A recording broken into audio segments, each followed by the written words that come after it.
1997 जगह पुरानी दिल्ली। पुरानी दिल्ली की तंग सड़कों के किनारे एक खिलौनों की दुकान, और उस दुकान के मालिक मोहम्मद हाशिम खान। एक खुशहाल परिवार में जितने भी लक्षण होने चाहिए वो सारे लक्षण थे हाशिम खान के घर में। परिवार में कुल 5 सदस्य थे। हाशिम खान, उनकी पत्नी और 3 बच्चे। 3 बच्चों में 2 लड़कियां और 1 लड़का। अब दोनों लड़कियां लड़के से उम्र में काफी बड़ी थीं, तो उनका निकाह समय से कर दिया था हाशिम खान ने। बड़ी बेटी का निकाह पाकिस्तान के शहर कराची में किया था और छोटी बेटी का निकाह हिंदुस्तान के शहर बेंगलुरु में। जब देश आजाद हुआ तो मुल्क के लोगों के पास किसी एक देश को चुनने की आजादी थी, हिंदुस्तान या पाकिस्तान। हाशिम खान के खानदान के लगभग 30% लोग पाकिस्तान चले गए, जबकि 70% लोग हिंदुस्तान को ही अपना मुल्क मानकर पहले की तरह रहने लगे। अब पाकिस्तान में रिश्तेदारी होने के कारण एक अच्छा रिश्ता मिला, तो हाशिम खान ने अपनी बड़ी बिटिया की शादी पाकिस्तान के शहर कराची में कर दी। दोनों ही बेटियां अपने अपने घरों में बेहद खुश थीं। छोटा बेटा मोहम्मद आमिर खान, आमिर अभी 17 वर्ष का था, इंटरमीडिएट फर्स्ट ईयर का छात्र था और पढ़ाई के साथ साथ अब्बू के व्यापार में हाथ भी बटाता था। आमिर अपनी बड़ी बहन से मिलने और कराची घूमने के लिए पाकिस्तान जाने की जिद करने लगा। अब कुछ दिन तो अब्बू ने टाला, लेकिन फिर बेटे की जिद के आगे बेबस हो करके वीजा के लिए आवेदन कर दिए। पाकिस्तान हाई कमीशन ने तरह तरह के सवाल किए, बहुत वक्त लिया वीजा देने में। क्यों जाना चाहते हो, किससे मिलना है, वहां किस किस को जानते हो, और न जाने कितने तरह के सवाल। लेकिन उन्हें जितनी भी जानकारियां चाहिए थी सब दी आमिर ने। उसे तो बस कराची जाना था। वैसे लाहौर देखने की भी दिली ख्वाहिश थी उसकी, लेकिन कायदे के मुताबिक हर जगह के लिए अलग अलग वीजा लेना होता था, जिसे पाना इतना भी आसान नहीं था। तो आखिरकार 1997 के नवंबर माह में आमिर के हाथ में कराची पाकिस्तान का वीजा आ गया। आमिर की खुशी का ठिकाना नहीं था। एक दिन आमिर अपने बस स्टॉप से उतरकर घर की तरफ आ रहा था। पीछे से किसी ने आवाज दी। पलट कर देखा तो कोई उसकी तरफ चलता हुआ आ रहा था। उन्होंने अपना नाम कोई गुप्ता बताया, साथ ही यह भी बताया कि वो इंटेलिजेंस डिपार्टमेंट से हैं। प्रमाणिकता के लिए अपना आईडी कार्ड दिखा दिया। गुप्ता जी ने आमिर से 3 मूर्ति नेहरू मेमोरियल रोड की तरफ चलने को कहा। आमिर उनके साथ चल दिया। गुप्ता जी ने आमिर को एक कॉफी शॉप में बैठ करके कॉफी पीने का ऑफर दिया। दोनों साथ में बैठकर कॉफी पीने लगे। गुप्ता जी ने कॉफी पीते हुए आमिर से पूछा, क्या तुम अपने मुल्क के लिए कुछ कर सकते हो? आमिर बड़ा संकोच करते हुए कहा, जी मैं कुछ समझा नहीं। देखो आमिर, तुम्हें घबराने की बिल्कुल जरूरत नहीं है, और इसमें डरने वाली कोई बात नहीं। तुम्हें और तुम्हारे परिवार को पूरी सुरक्षा दी जाए। जितने पैसे चाहिए मिलेंगे, उसके लिए पूरी तरह से निश्चिंत रहो। चूंकि गुप्ता जी इंटेलिजेंस में थे, आमिर ने उन पर विश्वास कर लिया। आमिर ने कहा कि बात अगर मुल्क की है तो मैं तैयार हूं। गुप्ता जी ने आमिर के घर का पूरा पता लिया और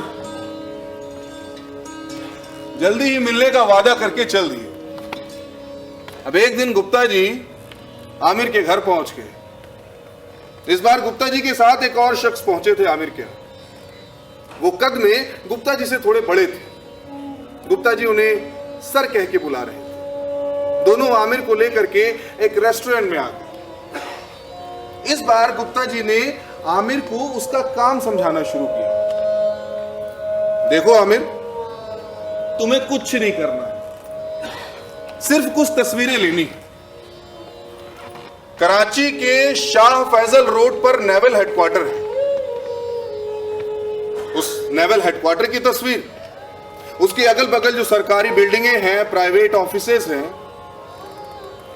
अगल बगल लगे जो साइन बोर्ड्स हैं, आने जाने वाली जो गाड़ियां हैं, उनकी अलग अलग एंगल से तस्वीर ले लेनी है जब तुम कराची में जाओगे। बस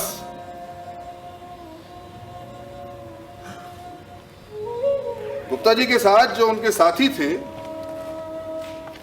उन्होंने आमिर से कहा, देखो आमिर, हम तुम पर किसी तरह का कोई दबाव नहीं डाल रहे। एक बार शांत मन से सोच लो।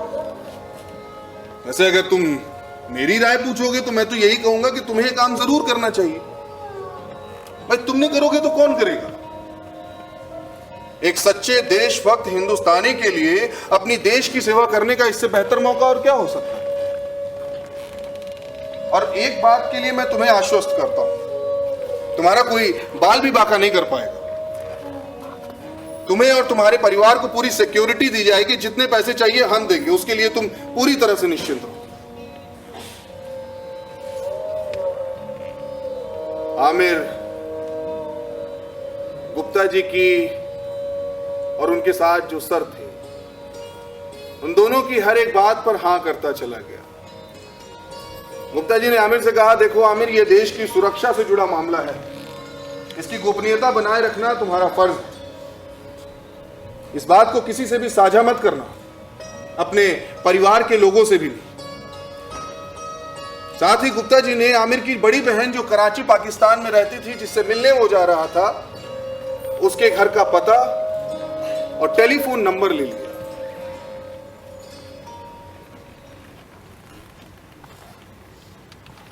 12 दिसंबर 1997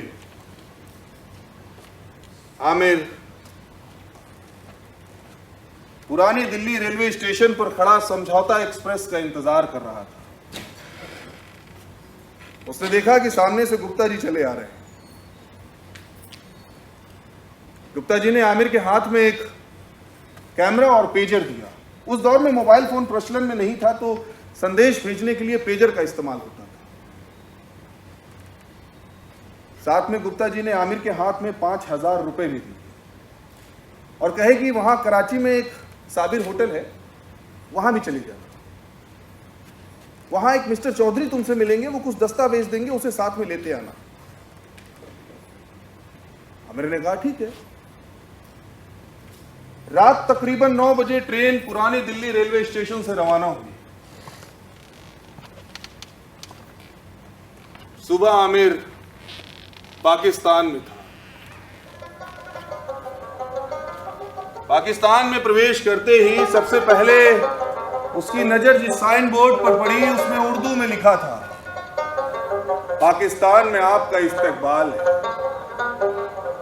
ट्रेन बाघा रेलवे स्टेशन पहुंच गई। वहां के सारे साइन बोर्ड उर्दू में थे। कूलियों की ड्रेस भी हमारे यहाँ की कूलियों की ड्रेस से अलग थी। हाँ, उनकी पंजाबी जुबान सुनकर लग रहा था कि ये जुबान जानी पहचानी है, लेकिन सच बात यह है कि वो अपने पासपोर्ट के साथ एक अजनबी मुल्क में था। आमिर ट्रेन से उतरा, सामान की सिक्योरिटी चेकिंग कराया, कराची जाने वाली ट्रेन का टिकट लिया और जाकर ट्रेन में बैठ गया। शाम में ट्रेन रवाना हुई। सुबह जब आमिर की आंख खुली तो उसने देखा कि वो दृश्य जैसे जाने पहचाने लग रहे थे। पाकिस्तान की ट्रेनों में भी उसी तरह चाय बेच रहे थे जैसे हमारी हिंदुस्तान की ट्रेनों में बेचते। हाँ, उनकी पोशाक थोड़ी बदल गई थी। वो कुर्ता पैजामा की जगह सलवार कमीज पहने हुए थे और अब जबान भी थोड़ी बदल गई थी। 20-22 घंटे की लंबी यात्रा के बाद ट्रेन कराची स्टेशन पहुंच गई। कराची स्टेशन पर आमिर की बड़ी बहन और उसके जीजा जी इंतजार कर रहे थे। एक लंबे अरसे बाद देख रहा था वो अपनी बहन को। अजनबी सी लग रही थी, थोड़ी मोटी हो गई थी, हट्टी कट्टी सी लग रही थी। पहचान पाना मुश्किल हो रहा था उसके लिए। बहन ने जैसे ही आमिर को देखा आगे बढ़ी और आमिर को गले लगाकर रोने लगी। बहन से इतने लंबे अरसे बाद मिलकर आमिर भी भावुक था। सब साथ में घर लौटा है। सुबह आमिर सबके साथ समंदर देखने गया। वो पहली बार समंदर देख रहा था और ये नया जो अनुभव था वो उसे अलग आनंद की अनुभूति करा रहा था। वो चप्पल हाथ में लेकर यूं नंगे पांव रेत पर किसी बच्चे की तरह भागने लगा। जब गीली रेत पर पांव आगे बढ़े तो समंदर की आवाज ने उसके भीतर एक डर पैदा कर दिया। लहर जब पहली बार आई और उसके पैर को छू करके गई, वो सिहर उठा। उसे मजा आ रहा था लेकिन डर भी लग रहा था। जैसे ही डर लगता ये झट से बहन का हाथ पकड़ लेता और कहता मेरा हाथ मत छोड़ना, मुझे डर लग रहा है। ये दिन आमिर के जीवन के सबसे खूबसूरत दिनों में से एक था। शाम में सब घर वापस आ गए। जैसे ही घर पहुंचा लैंडलाइन फोन की घंटी बजी। आमिर ने फोन उठाया। गुप्ता जी का कॉल था। अपने काम के बारे में याद दिला रहे थे। आमिर दूसरे दिन कुछ बहाना बनाकर कराची के शाह फैजल रोड की तरफ निकल गया। जब वो नेवल हेडक्वार्टर के आसपास पहुंचा तो वहां की सिक्योरिटी देखकर डर गया। उसे लगा अगर किसी ने ये तस्वीरें लेते हुए देख लिया तो वो तो मुसीबत में आ जाएगा। वो तो फंसेगा ही, साथ में बहन के घर वालों पर भी आफत आन पड़ेगी। उसे समझ में आ गया था कि ये जासूसी करना उसके बस की बात नहीं है। लेकिन गुप्ता जी से जो वादा किया था वो भी तो पूरा करना। वो इधर उधर नजरें दौड़ाने लगा कि कहीं कोई महफूज जगह मिल जाए तो वो वहां जा करके कुछ तस्वीरें ले ले। थोड़ी देर बाद एक जगह थोड़ी महफूज दिखी। वो वहां गया, जल्दी से बैग खोला, कैमरा निकाल करके ये दनादन अलग अलग एंगल से तस्वीरें खींच ली। वापस लौटकर घर आ गया। घर लौटकर आया तो भी दिल की धड़कनें सामान्य नहीं हुई थी। जल्दी से कैमरे को बैग में छुपा लिया। उसे पता था कि अगर बहन के बच्चों ने वो कैमरा देख लिया तो तस्वीरें लेने की जिद करने लगेंगे। आज के दौर का कैमरा तो था नहीं, रोल वाला कैमरा था। उसमें पर्सनल फोटो लेना बिल्कुल भी जायज नहीं था।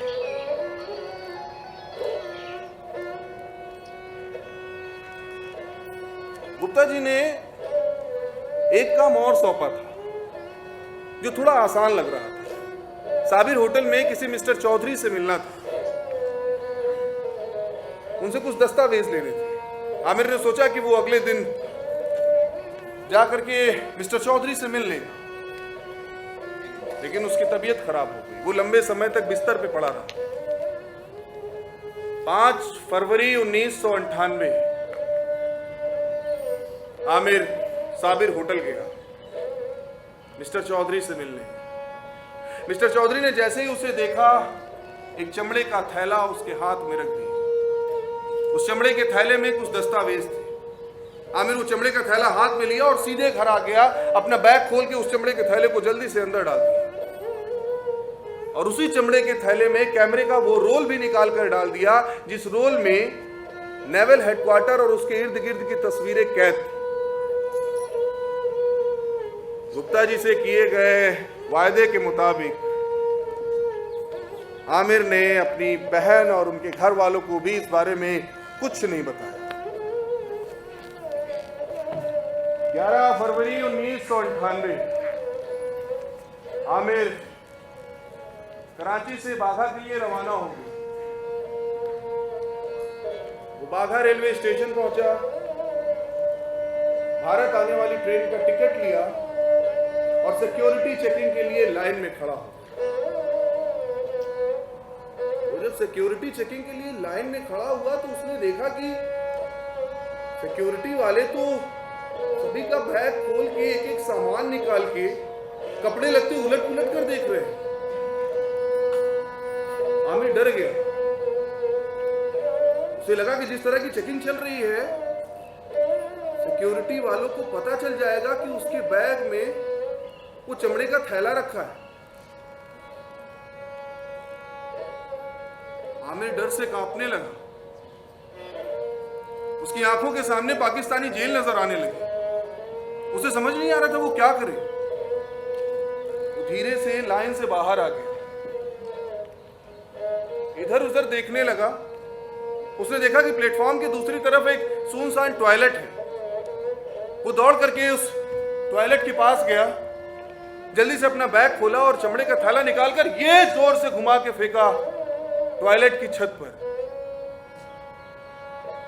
बैग के गिरने की आवाज आई। आमिर ने पीछे मुड़ के देखा, कहीं किसी ने उसे बैग फेंकते हुए देखा तो नहीं, किसी ने बैग के गिरने की आवाज तो नहीं सुनी। उसके इर्द गिर्द कोई नहीं था,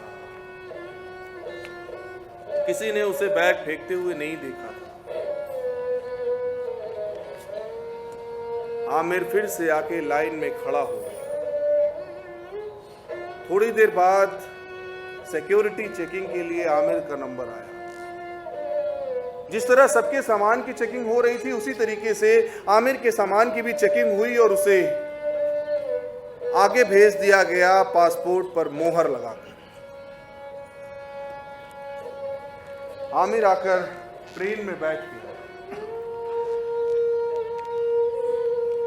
वो ट्रेन में बैठ तो गया था लेकिन उसके दिल की धड़कनें अभी सामान्य नहीं हुई थी। जब ट्रेन धीरे धीरे रेंगना शुरू की तब धड़कनें थोड़ी सामान्य हुई। लेकिन ट्रेन जैसे ही पाकिस्तान बॉर्डर पर पहुंची एकदम से खड़ी हो गई। आमिर को लगा जैसे उसकी जान मुंह में आ गई। लगा कि सिक्योरिटी वालों को सब कुछ पता चल गया और उसे गिरफ्तार कर लिया जाएगा, ताउम्र पाकिस्तानी जेल में डाल दिया जाएगा। लेकिन ऐसा कुछ नहीं हुआ। ट्रेन थोड़ी देर बाद फिर चल दी। ट्रेन जब पाकिस्तान की सीमा को पार करके 3 किलोमीटर भारत की सीमा में अंदर अटारी के पास पहुंच गई, तब आमिर की दिल की धड़कनें पूरी तरह से सामान्य हुई। इस दौरान वो इतना थक गया था, इतनी पशुपेश में था कि उसे कब नींद आ गई पता भी नहीं चला और कब वो दिल्ली पहुंच गया उसे पता नहीं चला। घर पहुंचा तो देर तक अम्मी के गले लगा रहा। ऐसा लगा जैसे अम्मी से वर्षों बाद मिल रहा है।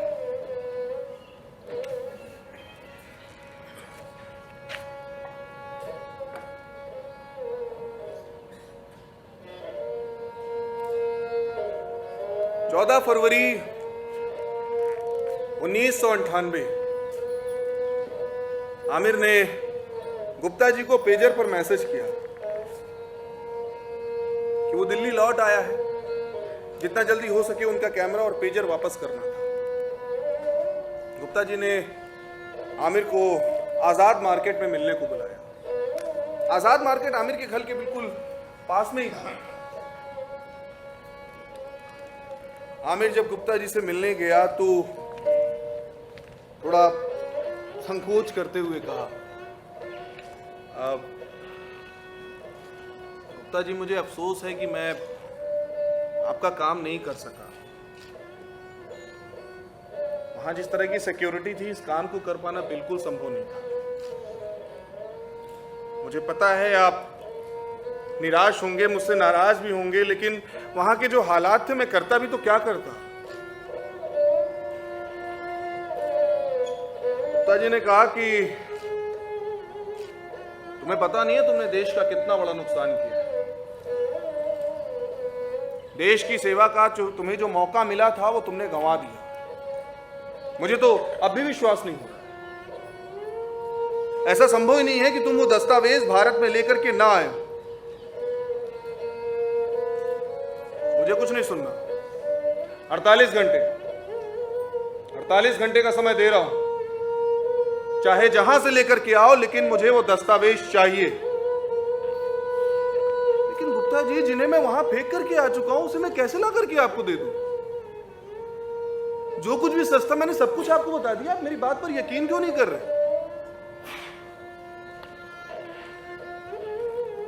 गुप्ता जी कुछ देर तक आमिर को घूरते रहे और फिर उठकर चल दिए। 2 दिन बाद,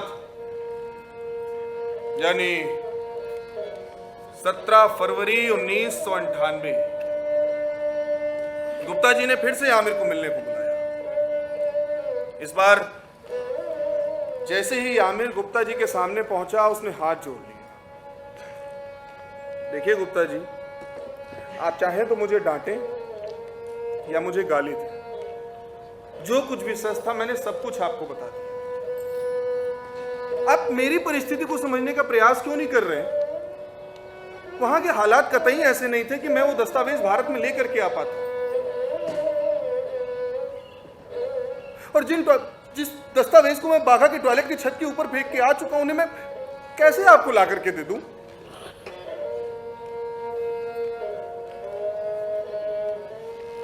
इस बार गुप्ता जी गुस्से से ज्यादा धमकी के मूड में थे।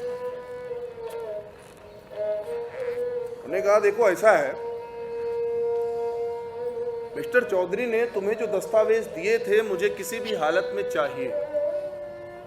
ये बहाने बनाना बंद करो। तुम्हारी किसी बात पर विश्वास करने वाला नहीं हूं मैं। बिक गए हो तुम, और ज्यादा स्मार्ट बनने की कोशिश मत करो। ये जो कहानी सुना रहा हो ना, किसी और को सुनाना, तुम्हारे झांसे में नहीं आने वाला हूं। आपको लगता है मैं झूठ बोल रहा हूं गुप्ता जी? तुम पाकिस्तानियों से मिल गए, और जिस तरह की कहानी सुना रहे हो उससे पता चलता है कि तुम पाकिस्तानी एजेंट हो। पाकिस्तानी इंटेलिजेंस के लिए काम कर रहे हो ना? आप मुझ पर शक कर रहे हैं गुप्ता जी। अरे शक ना करें तो और क्या करें भाई? हाँ? एक छोटा सा काम तुम्हें सौंपे थे, वो तक तो तुमसे हो नहीं सका। मैं समझ नहीं पा रहा हूं कौन सिक्योरिटी वाला एक एक दस्तावेज निकाल करके देखता है। अरे गलती मुझसे हो गई जो मैंने तुम पर विश्वास कर लिया। तुम लोग विश्वास के काबिल हो ही नहीं। इतना सा काम था, कोई भी कर सकता था उसे। आपको नहीं पता मैं कितना डर गया था। तुम्हारे डर वर से मुझे कोई लेना देना नहीं है। मुझे वो दस्तावेज चाहिए जो मिस्टर चौधरी ने तुम्हें दिए थे। अगर नहीं मिले ना तो जान लो, छोड़ूंगा नहीं, साले बर्बाद कर दूंगा तुम्हें। शर्म नहीं आती झूठ बोलते हुए? और झूठ भी किससे बोल रहे हो? मुझसे। भलाई इसी में है कि तमीज से वो सारे दस्तावेज ला करके मुझे दे जाओ।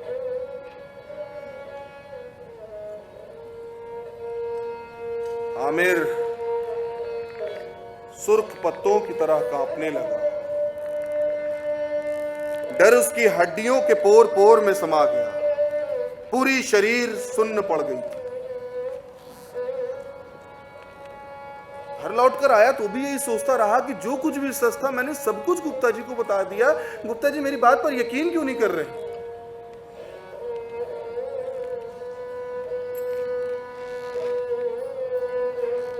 20 फरवरी 1998 आमिर की अम्मी किचन में खाना बना रही। अब्बू गांव गए हुए थे। आमिर ने कहा कि वो नमाज पढ़ने जा रहा है। अम्मी ने कहा भोजन करके जाओ, लेकिन आमिर ने कहा कि वो लौट करके भोजन करेगा। अम्मी ने कहा कि लौटते वक्त पेट दर्द की दवा लेते हैं।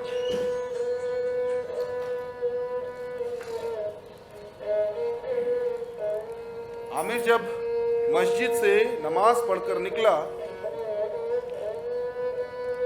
दवा की दुकान की तरफ आगे बढ़ा। रात का वक्त था, सड़क पे भीड़ भाड़ थोड़ी कम थी। ठंडक का मौसम था तो सर्द हवाएं चल रही थी। आमिर ने देखा कि एक सड़क के किनारे सफेद रंग की जिप्सी खड़ी है।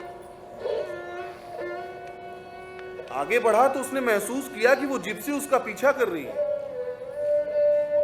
आमिर ने अपने कदमों की रफ्तार थोड़ी बढ़ा दी। वो जैसे ही कदमों की रफ्तार बढ़ाया, उसने पीछे मुड़ के देखा तो जिप्सी की रफ्तार भी तेज हो चुकी थी। आमिर को समझ आ गया कि कोई है जो उसका पीछा कर रहा है। आमिर लगभग दौड़ने सा लगा। जैसे ही दौड़ना शुरू किया, पीछे से किसी ने जोर से धक्का दिया और आमिर जमीन पर गिर गया। इसके पहले कि वो कुछ पूछ पाता, बोल पाता, जिप्सी में से कुछ लोग उतरे और उसे उठाए और किसी बोरे की तरीके से अंदर गाड़ी में डाल दिए। उसके हाथ पैर बांध दिए थे, आंखों पर पट्टी लगा दी। आमिर बुरी तरीके से डर गया। उसे समझ में आ गया था कि उसका अपहरण हो चुका है। उसने डरते हुए कहा, ये क्या तरीका है भाई? कौन हो तुम लोग? इस तरीके से कोई सड़क से उठाता है क्या किसी को? अपहरण क्यों किया है मेरा? क्या चाहिए क्या तुम लोगों को? उनमें से किसी एक शख्स ने कहा, अभी थोड़ी देर में तुम्हें सब पता चल जाएगा, हम कौन हैं और हमें क्या चाहिए। तकरीबन आधे घंटे बाद गाड़ी रुकी। आमिर को गाड़ी में से उतारा गया, एक कमरे में लाया गया। आमिर का हाथ पैर खोल दिया गया और उसके आंखों पर से पट्टी हटा दी। आमिर ने देखा कि उसके इर्द गिर्द 10-12 हट्टे कट्टे लोग खड़े। इसके पहले कि वो कुछ पूछता उनसे, कुछ बात करता, उनमें से एक शख्स आगे आया और उसकी गाल पे ये खींच के एक तमाचा दिया। मैंने कहा, ये मार क्यों रहे हो भाई? ये कोई तरीका है किसी को ऐसे मार दोगे? आमिर के इतना कहते ही सब मिलकर आमिर को बुरी तरह मारने लगे। जब उन लोगों ने आमिर को मारना बंद किया तो आमिर ने देखा कि सामने से गुप्ता जी चले आ रहे हैं। आमिर ने गुप्ता जी से कहा, अच्छा हुआ गुप्ता जी आप आ गए। देखिए ना, ये लोग मुझे अचानक से सड़क पर से उठा लाए और तब से मारे जा रहे हैं। गुप्ता जी, आप तो मुझे अच्छी तरीके से जानते हैं, मेरे घर भी गए हैं, मेरे बारे में सारी जानकारी है आपको। इन लोगों को बताइए ना, मुझे लग रहा है कोई गलतफहमी हो गई है इन्हें।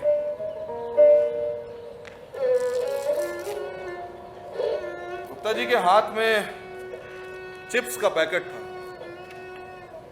चिप्स खाते हुए बोले, कपड़े उतार दो इसके, नंगा कर दो साले। गुप्ता जी के इतना कहते ही आमिर को पूरी तरह नंगा कर दिया गया। आमिर शर्म से मरा जा रहा था।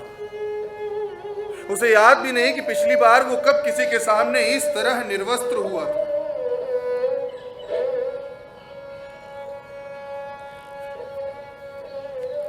गुप्ता जी ने आमिर से कहा कि देखो ऐसा है, जितना वक्त लेना हो ले लो, लेकिन वो सच बता दो जिसे तुम बताना नहीं चाहते। कहां रखे हो वो बैग? हिंदुस्तान में किसको दिए वो बैग बता दो, उसका नाम और पता बता दो, हम तुम्हें छोड़ देंगे।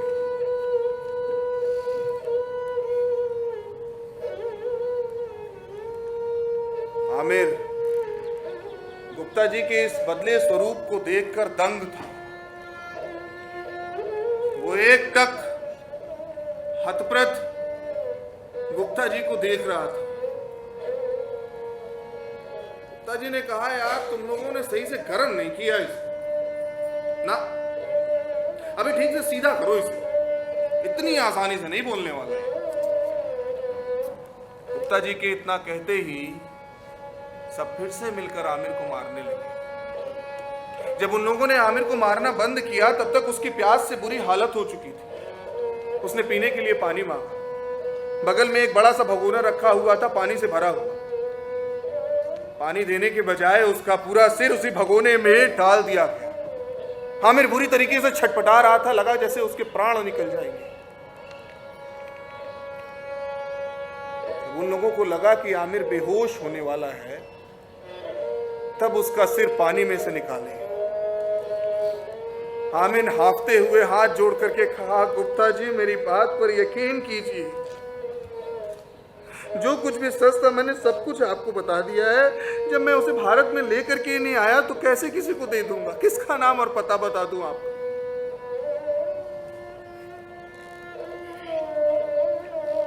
गुप्ता जी ने आमिर से पूछा, ये बताओ घर पे कौन कौन है? आमिर ने बताया, अम्मी, अब्बू कहाँ है? मैं अब्बू गांव गए। गांव क्या करने गए? खैर छोड़ो वो सब। तुम एक काम करो, अम्मी को खत लिखो अपने, लिखो कि तुम जरूरी काम से बाहर जा रहे हो, जल्दी लौटो। और साथ में ये भी लिखो कि तुम्हारा पासपोर्ट और आइडेंटिटी कार्ड पत्रवाहक को दे दो।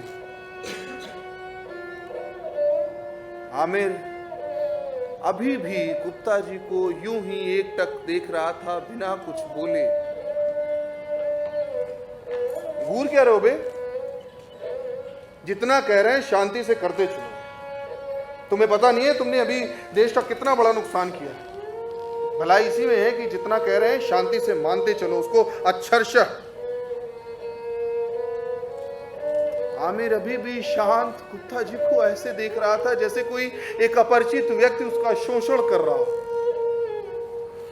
गुप्ता जी ने कहा, भाई ये ऐसे नहीं मानेगा, करंट लगाओ इसको, इसकी उंगली में तार बांधो और हाँ निप्पल में भी, और लगाओ उस साले को करंट तब तक जब तक बेहोश ना हो जाए। आमिर को करंट दिया जाता है, वो बुरी तरीके से छटपटाने लगता है और थोड़ी देर बाद लगभग बेहोश होकर जमीन पे गिर जाता है।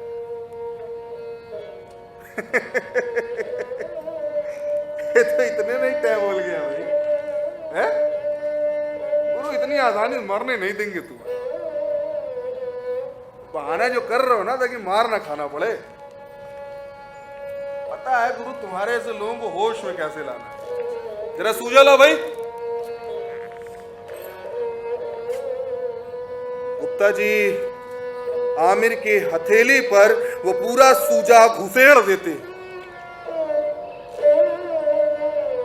लगभग बेहोश आमिर दर्द से छटपटाने लगता है।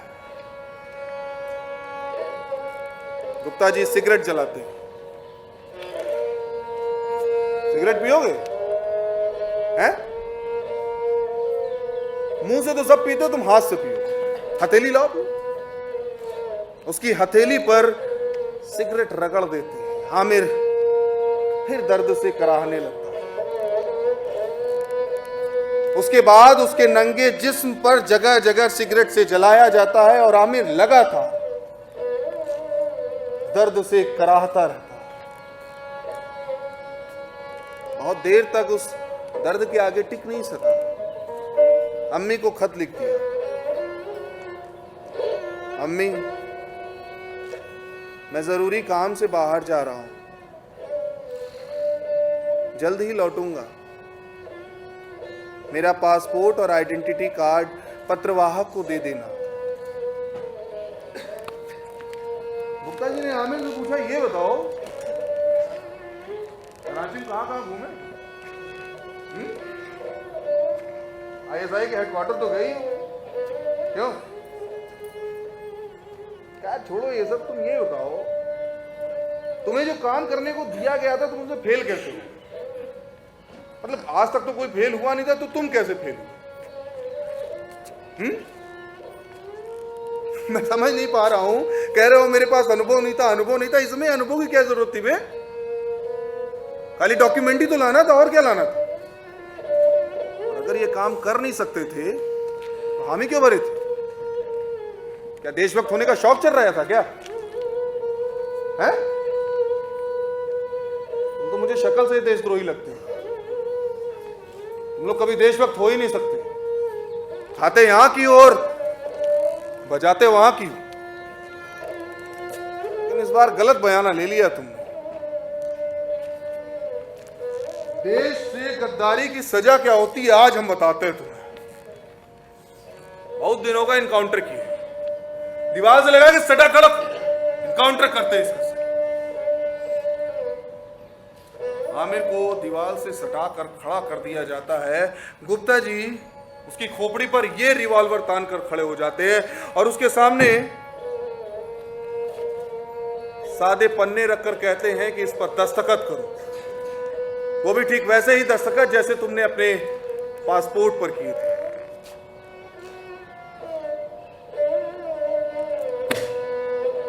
आमिर दस्तखत करने से मना कर देता है। उसने कहा मैं सादे कागजात पर दस्तखत नहीं करूंगा। जैसे ही उसने दस्तखत करने से मना किया, एक प्लास से उसकी उंगली का एक नाखून निकाल लिया जाता है।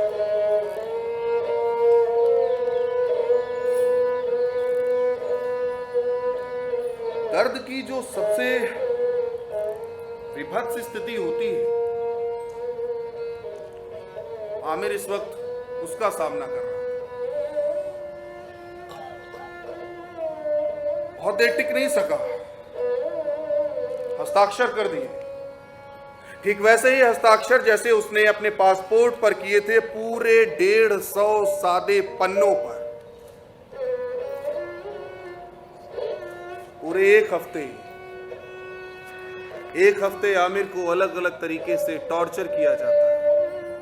उसके बाद उसे एक काले रंग की तख्ती दे दी जाती है और उससे कहा जाता है ये उसे अपनी छाती से लगाकर खड़े हो जाओ। उसमें उसका नाम, उम्र, पता वगैरह सब लिखा था। अलग अलग एंगल से उसकी तस्वीरें ली जाती हैं। उसकी हथेली और पैर के पंजे दोनों के प्रिंट लिए जाते हैं और उसके चेहरे पर एक काला नकाब डाल दिया जाता है जिसमें उसकी आंखें छोड़कर सब कुछ ढका हुआ था। बाहर खड़ी एक सफेद रंग की गाड़ी में उसे बिठा दिया जाता है। उस गाड़ी में पहले से कुछ लोग बैठे हुए थे जिनके चेहरे भी ठीक वैसे ही नकाब से ढके थे जैसे आमिर की। थोड़ी देर बाद गाड़ी चल देती है। आमिर को नहीं पता था उसे कहां लेकर के जा रहे। वो इस वक्त जिस दर्द को झेल रहा था वो कुछ भी पूछने की स्थिति में नहीं था। तकरीबन 20 मिनट बाद गाड़ी रुकती है। उसे उतारा जाता है, एक कमरे में लाया जाता है। ये कमरा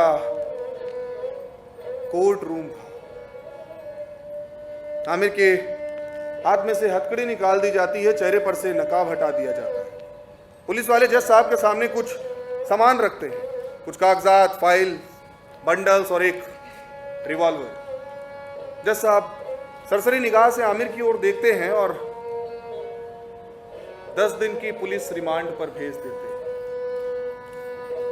आमिर को नहीं पता था ये पुलिस रिमांड का मतलब क्या होता, लेकिन इतना जरूर समझ में आ गया था कि कुछ और भी विभत्स होने वाला है।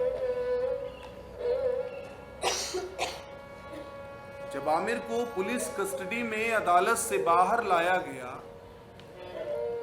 तो वो बाहर की भीड़ देखकर भौचक्का रह गए। ये भीड़ मीडिया वालों की थी। मीडिया वालों ने आमिर को घेर लिया और सब एक ही सवाल पूछ रहे थे, तुमने ऐसा क्यों किया? आमिर को नहीं समझ में आ रहा था उसने किया क्या है। उसके शरीर बुरी तरीके से कांपने लगे। उसके होंठ कांप रहे थे, जुबान से एक शब्द भी नहीं निकल रहा था। ऐसा लग रहा था जैसे जुबान को लकवा मार गया।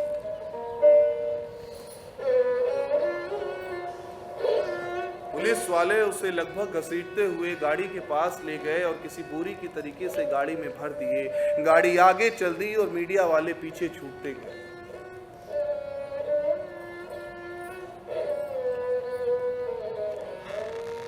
जिस जगह आमिर को पुलिस कस्टडी में रखा गया था, रिमांड पर, एक दिन इसकी ऊपरी मंजिल पर आमिर को लाया गया।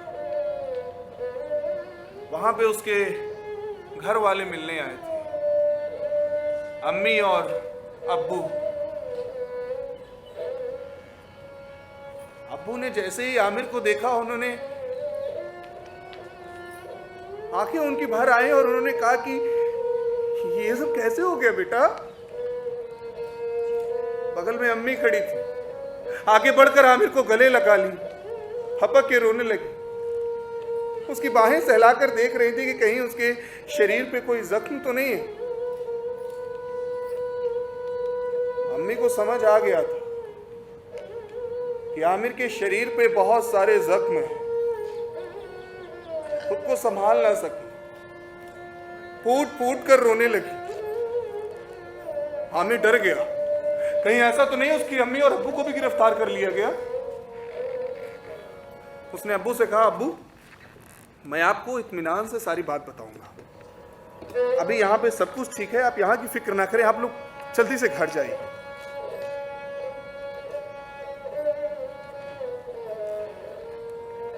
धीरे धीरे आमिर को समझ में आने लगा था कि उस पर किस तरह के गंभीर मामले डाले जा रहे हैं और पुलिस बहुत चतुराई के साथ उसके खिलाफ गवाह तैयार करने में लगी हुई थी। एक दिन हल्की बारिश हो रही थी, शाम का वक्त था। एक पुलिस वाला आमिर के पास आया और कहा कि बाहर तुमसे कुछ लोग मिलने आए, तुम्हें उनके सामने यह कहना है कि करोल बाग में रोशन की कुल्फी की दुकान में जो ब्लास्ट हुआ उसके जिम्मेदार तुम हो। साथ ही यह भी कहना है कि वो बम तुमने बाहर ठेले पर रखा था और अगर ऐसा नहीं किया ना तो तुम्हें पता ही हम लोग कैसे टॉर्चर करते हैं। टॉर्चर होने के लिए तैयार रहना।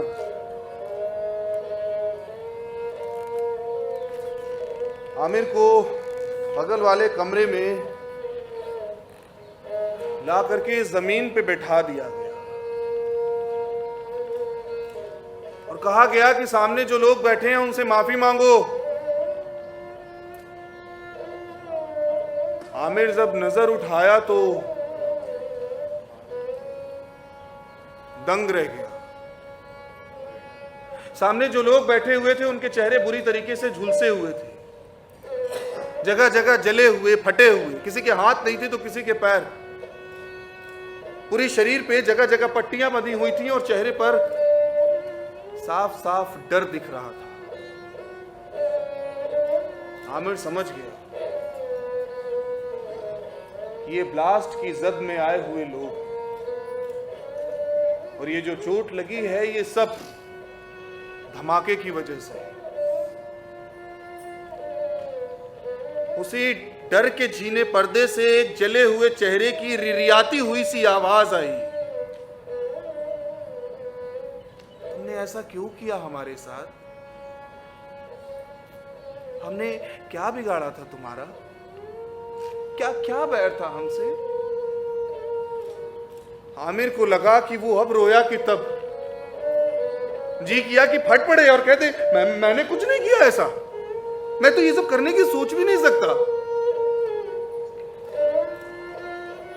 लेकिन हड्डियों के पोर पोर में जो दर्द समाया हुआ था, तकलीफ गाह की जिस कोठरी से वो निकल करके आया था, उसके जख्म अभी भी हरे थे।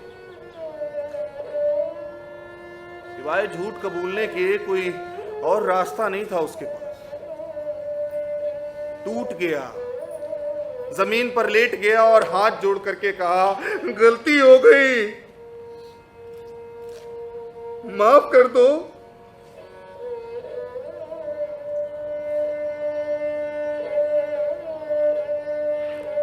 उसके बाद आमिर को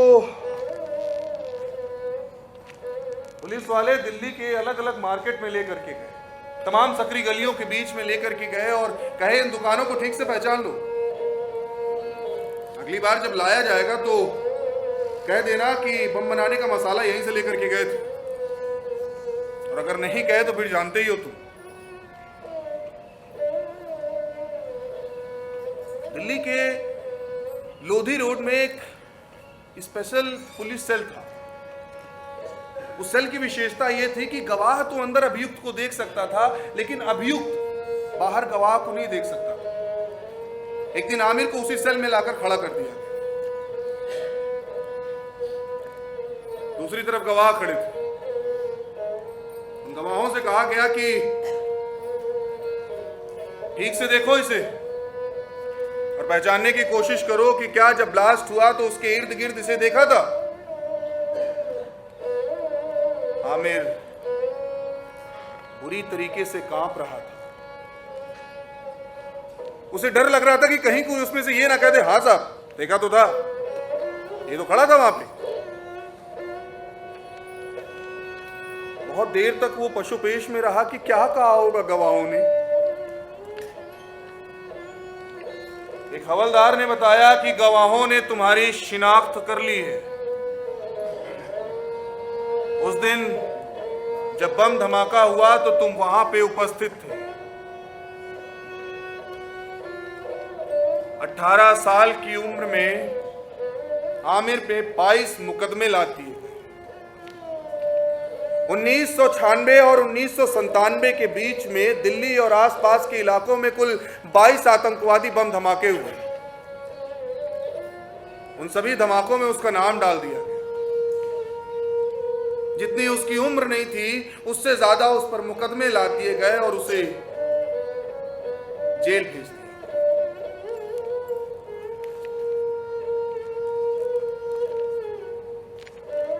आमिर के अब्बू गांधीवादी विचारधारा के थे।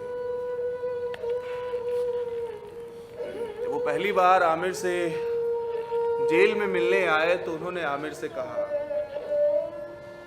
बेटा तुम उम्मीद मत हारना, जीत हमेशा सच्चाई की ही होती है।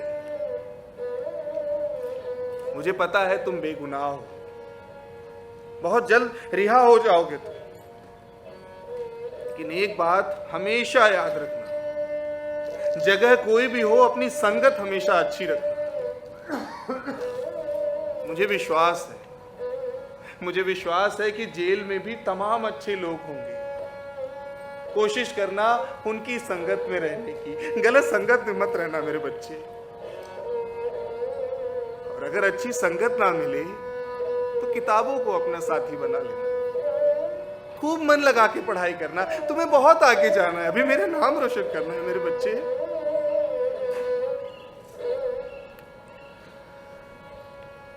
आमिर के अब्बू ने आमिर के लिए एक वकील भी किया था। वो हर केस के 5,000 रुपए लेते थे।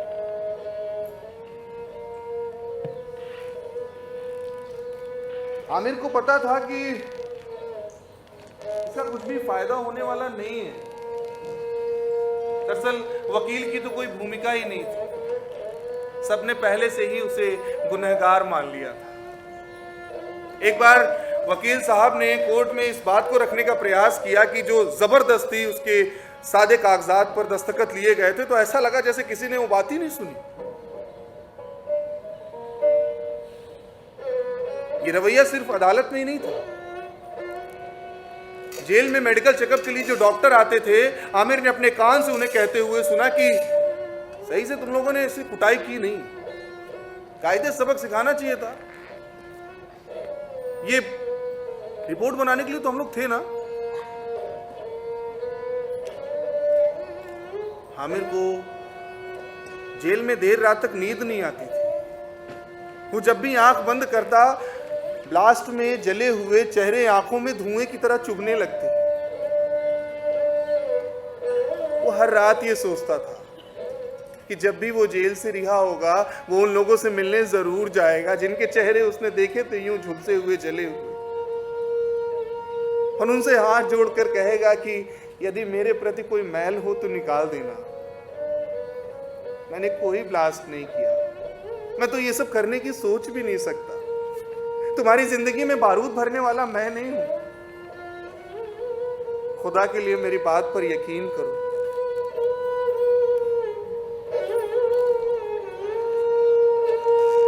आमिर अपने अब्बू का कहा मानकर जेल में पढ़ाई शुरू कर दिया। इंटरमीडिएट फर्स्ट ईयर की पढ़ाई जो पहले रुक चुकी थी वो फिर से शुरू हुई। नए सिरे से इंटरमीडिएट फर्स्ट ईयर में दाखिला लिया। खूब मन लगाकर पढ़ाई किया और पहला साल अच्छे अंकों के साथ पास हो गया। जेल में ही सेकेंड ईयर में एडमिशन लिया, उसमें भी बहुत सम्मानजनक अंकों के साथ उत्तीर्ण हुआ। अब बारी स्नातक की थी। बीए फर्स्ट ईयर में दाखिला लिया, खूब मन लगा के पढ़ाई किया और उसमें भी अच्छे अंकों के साथ पास हुआ। आमिर बहुत खुश था कि जो अब्बू की इच्छा थी वो पूरा कर पा रहा है। अब आमिर बीए सेकेंड ईयर में था। एक दिन रानी बाग बम ब्लास्ट केस की सुनवाई चल रही थी। जज साहब ने कहा कि तमाम बयानों और सबूतों के मद्देनजर इस बात का कोई प्रमाण नहीं मिलता कि अभियुक्त मोहम्मद आमिर खान किसी भी रूप में इस केस में संलिप्त है। जज साहब ने आमिर के वकील से पूछा, आमिर के अब्बू नहीं दिखाई दे रहे हैं आजकल? वकील साहब ने बताया कि उनकी तबीयत नहीं सही है, वो हॉस्पिटल में भर्ती है। वकील साहब के आग्रह पर जज साहब ने आमिर को अपने अब्बू से मिलने के लिए 1 घंटे की इजाजत दी थी। आमिर को पुलिस सिक्योरिटी में 12 हिंदराव अस्पताल लाया था। अब्बू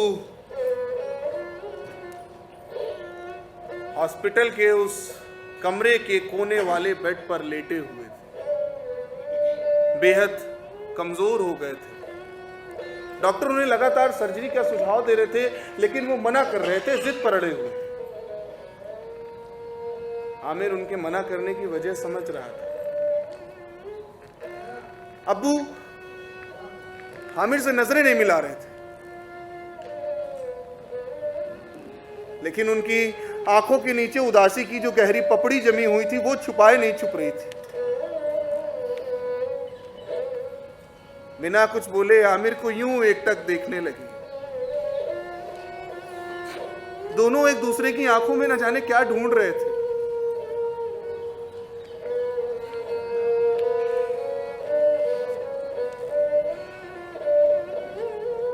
पुलिस वालों से घिरा हुआ, हाथों में हथकड़ी लगाए लाचार बेटे का मंजर जो उनके सामने था, उसमें बोलते भी तो क्या बोलते, आंखों से सिर्फ आंसू बहते जा रहे थे।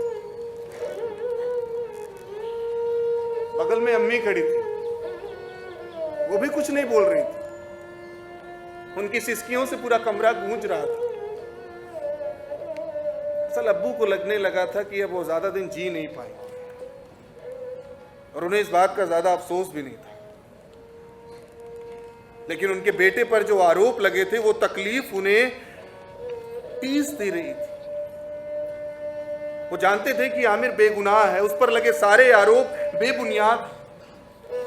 वो जानते थे कि उनका बेटा कभी मुल्क से गद्दारी नहीं कर सकता। लेकिन आमिर उनकी फिक्र समझ रहा था। दरअसल अब्बू को यह चिंता थी कि उनके जाने के बाद अम्मी कोर्ट कचहरी अकेले कैसे संभालेंगे। अम्मी, आमिर कितना लाचार और बेबस था। सामने अम्मी खड़ी थी और उनके गले भी नहीं लग सका। जैसे ही 1 घंटा पूरा हुआ, पुलिस वाले आमिर को खींच कर ले जाने लगे। जैसे ही आमिर मुड़ा, अब्बू ने पीछे से कहा, आमिर मुझे माफ कर देना बेटा, मैं तुम्हारी तारीख पर नहीं आ सका। चलते वक्त अब्बू के चेहरे पर जो लाचारगी थी, उसने आमिर को अंदर तक तोड़ दिया।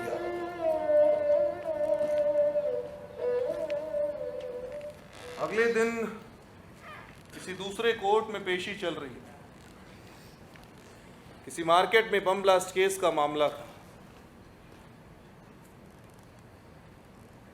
जैसे ही कोर्ट की प्रोसीडिंग खत्म हुई, गाजी साहब जो उस केस के वकील थे आमिर के पास आए और बहुत धीमी आवाज में कहे, आमिर, एक बुरी खबर है तुम्हारे अब्बू नहीं रहे।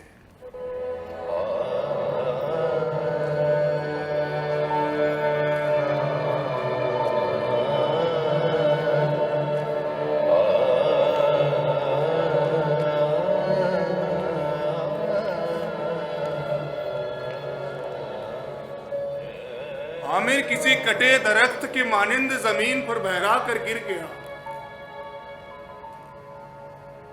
लगा जैसे शरीर का सारा खून सूख गया, पूरी शरीर सुन्न पड़ गई। उसे समझ ही नहीं आया कि कब उसे उस कोर्ट रूम से जेल के बैरक तक पहुंचाया।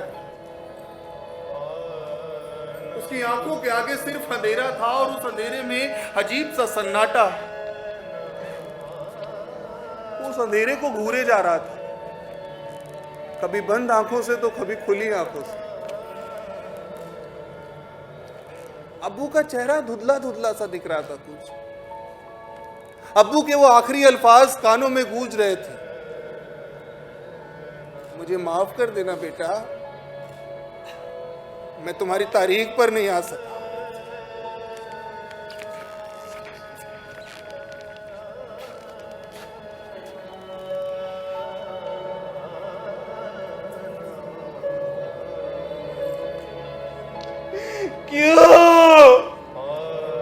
क्यों अब्बू, क्यों?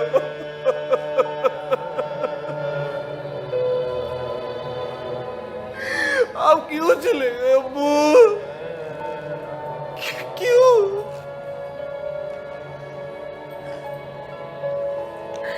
अब कौन कोर्ट आएगा अब्बू? अब्बू आप कोर्ट आते थे तो लगता था कोई लड़ रहा है हमारे लिए। अब कौन लड़ेगा अब्बू? कौन हौसला बताएगा अब्बू हमें? क्यों चले गए अब्बू?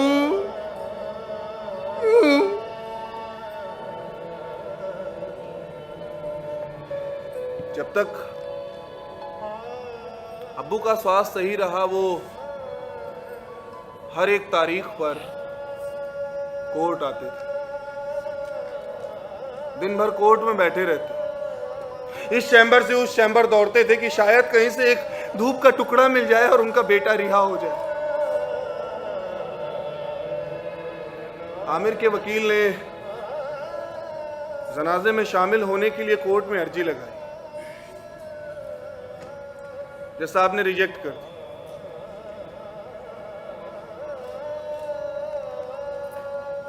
मुझसे ज्यादा बदनसीब और कौन होगा? अपने अब्बू के जनाजे को कंधा भी नहीं दे सका मैं। अभी आपके जाने की उम्र नहीं थी अब्बू, मैंने मारा है आपको। मैं कातिल हूं अब्बू आपका। या खुदा सजा दे मुझे।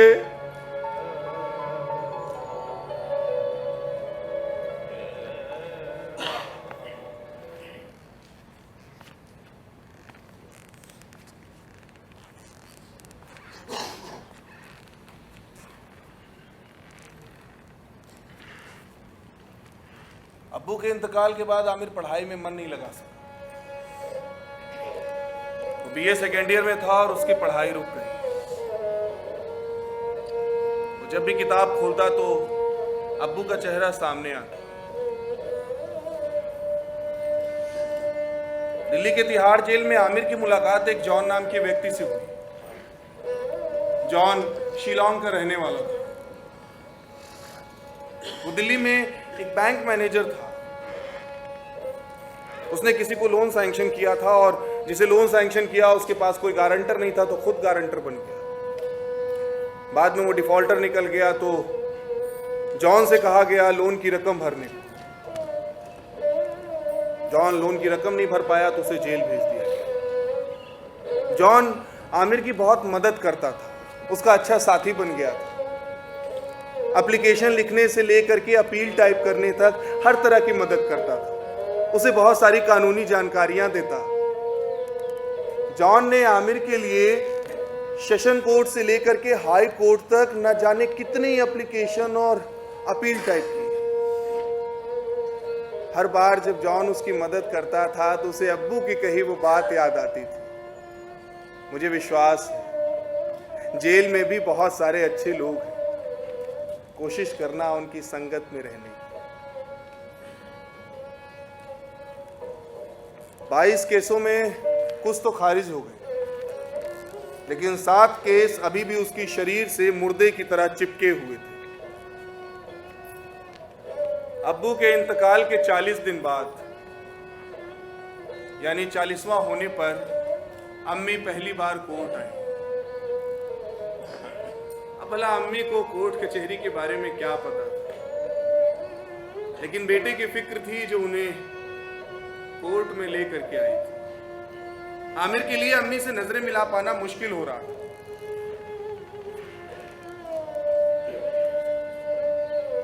अम्मी को देख करके लग रहा था जैसे उन पर दुखों का कितना बड़ा साया है। बेहद कमजोर और दुबली हो गई थी। उनके चेहरे की थकान को देख कर लग रहा था जैसे वो हफ्तों से सोई भी ना हो। एक दिन 30 हजारी कोर्ट में अम्मी के साथ आलिया भी आई थी। आमिर को लगा था कि आलिया उसे भूल गई होगी, लेकिन वो उसे अभी तक याद रखी थी। उसके लिए चॉकलेट लेकर के आई थी। चॉकलेट उसे आगे बढ़ाई तो हवलदार ने देख लिया और जोर से डांट दिया, हे लड़की, क्या कर रही हो? जेल के नियम कानून नहीं पता है क्या? इस तरीके से कैदी को कुछ खाने को नहीं दे सकते, वापस लो इसको। आलिया बुरी तरीके से डर गई थी। अम्मी बता रही थी कि जब से आलिया को पास वाले स्कूल में नौकरी मिली है, तब से वो अक्सर अम्मी का ख्याल रखने, उनकी देखभाल के लिए आ जाती है घर पर। अब आमिर को कोर्ट से संबंधित जो भी काम होता था वो आलिया को खत में लिख करके दे देता। आलिया उसे अम्मी को पढ़कर सुना देती और अम्मी उसी तैयारी के साथ अगली तारीख पर कोर्ट आती थी। आमिर आलिया से 15 साल की उम्र में पहली बार मिला था। दोनों साथ में कोचिंग पढ़ते थे, एक दूसरे के अच्छे दोस्त बन गए और फिर एक दूसरे को पसंद करने लगे। दोनों को मिले मुश्किल अभी 2.5-3 साल ही हुआ था कि आमिर के साथ ये घटना घट गई और उसे जेल आना पड़ा। आमिर को लगा था कि आलिया उसे भूल गई हो, लेकिन जिस तरीके से वो अम्मी का ख्याल रख रही थी और जिस समर्पण के साथ वो कोर्ट में उससे मिलने आती थी, आमिर ये सब देखकर बहुत भावुक था। आलिया जब एक दिन उससे मिलने आई तो उसकी नर्म हथेलियों पर उसने एक खत रख दिया। उससे कहा, ये खत तुम्हारे लिए है आलिया। खत में लिखा था, आलिया, मैं तुम्हारा कैसे शुक्रिया अदा करूं। तुम्हारे आने से जीने को एक मकसद मिल गया। खत लिखते रहना सुकून देता है। खत के हरूफों को मैं बार बार पढ़ते रहता हूं, न जाने कितनी बार। हर वक्त ऐसा लगता है जैसे तुम मेरे सामने हो। हरूफों को नहीं, तुम्हारे चेहरे को पढ़ता रहता हूं। तुम्हारा मुस्कुराना, जुल्फों को समेट कर पीछे कर देना, सच कहता हूं मेरे अंदर की सारी तन्हाई को हवा की तरह उड़ा देती। पिछले जुमे को जब तुम अम्मी के साथ आई थी, मैं तुम्हें देखता ही रह गया था। मुझे इस बात का एहसास ही नहीं था कि अम्मी तुम्हारे साथ है। इस तरह घूरते देखेंगी तो क्या कहेंगी, और छिपा भी भला कहाँ था। उनकी मुस्कान बता रही थी कि सब कुछ अम्मी ने समझ लिया है। मैंने अम्मी को गले लगाकर माथे पर चूम लिया था, पर निगाह तुम पर टिकी थी आलिया। देख रहा था तुम हौले हौले मुस्कुरा रही थी। कुछ वर्षों के बाद आमिर का ट्रांसफर दिल्ली के तिहाड़ जेल से गाजियाबाद की डासना जेल में हुआ। डासना जेल में आमिर की मुलाकात एक शकील नाम के शख्स से हुई। शकील आमिर के बगल वाले बैरक में ही रहता था। वो भी पिछले 10 वर्षों से जेल में रह रहा था। शकील की 2 बेटियां थी। उन दोनों की शादी की उम्र हो गई थी और उनकी शादी की फिक्र शकील को परेशान करती थी। वो अपने केस की सुनवाई से खुश नहीं था। कभी वकील हड़ताल कर देते, कभी जज बिना सुनवाई के ही तारीख दे देते, तो कभी कोई और बात। उसके केस में कुछ भी आगे नहीं बढ़ रहा था। परिवार के प्रति जो जिम्मेदारियां थीं, उसका निर्वहन न कर पाने का अपराध बोध उसे विक्षिप्त बनाते जा रहा। शकील आमिर का अच्छा साथी बन गया था। दोनों एक दूसरे से खूब सारी बातें करते, जितना भी वक्त मिलता दोनों साथ बिताते थे। एक दिन बगल वाले बैरक में अफरा तफरी मच गई। पता चला कि शकील ने चद्दर से गांठ लगाकर पंखे से फंदा लगा लिया। शकील को आमिर के बैरक के सामने से लाद कर ले जा रहे हैं, इस उम्मीद में कि शायद वो बच जाए। थोड़ी देर बाद खबर मिली कि शकील की मौत हो गई। उसके पास से एक कागज का टुकड़ा मिला। उस पे लिखा था, अंधेरा ही अंधेरा,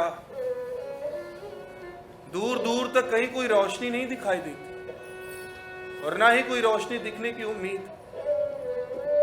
किसानों को जब आत्महत्या करते सुनता था तो सोचता था कैसे करते होंगे, लेकिन जब जिंदगी में जीने की कोई वजह ना रह जाए तो आत्महत्या ही एकमात्र रास्ता बचता है। मेरी स्थिति भी उन किसानों की तरह ही हो गई। जजों का जो रवैया है उससे तो नहीं लगता कि इस जन्म में इंसाफ मुहैया हो सकेगा। रोज रोज घुट घुट कर जीने से अच्छा है कि आत्महत्या ही कर लूं। मैं ये आत्महत्या अपने मन से कर रहा हूं।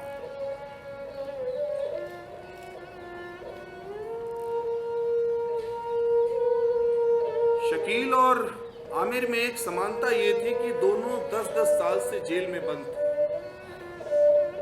और जितना आमिर शकील को समझ पाया था, उसे भी कुछ गलत तरीके से फंसाकर जेल में भेजा गया और उसकी पैरवी करने वाला कोई नहीं था।